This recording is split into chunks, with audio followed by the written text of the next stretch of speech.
The Basin Electric Board invited Charlie Gorecki, CEO of the Energy and Environmental Research Center at the University of North Dakota, to talk with them about a number of issues, including carbon capture and storage. Gorecki says North Dakota and Wyoming are in a unique position for carbon storage in that the underground geology is suited to sequestration, and both states have regulatory authority to permit a CO2 storage well. He says Basin Electric's more than 2 decades of experience in carbon capture and the pipeline that already exists are advantages. Not only being in North Dakota, first of all, in Wyoming, having some of your assets in those places, but AVS, DGC in particular, having done carbon capture for a couple of decades already,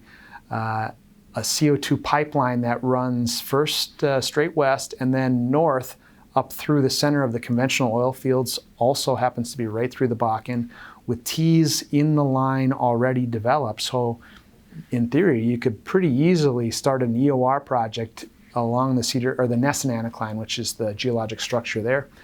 And now having a CO2 storage permit for dedicated storage right near the facility for DGC is an incredible position to be able to capture a 45Q tax credit of $85 per ton to sequester that CO2, and still having a CO2 pipeline going through the oil fields for the time at which the tax credit is concluded, which is at this point 12 years. Gorecki also talked about carbon capture and storage as being necessary for any emissions reduction target to be achieved realistically. He says decarbonization requires an all-of-the-above strategy of its own, using carbon capture and storage on fossil fuel-based generation, in addition to renewables and energy efficiency efforts.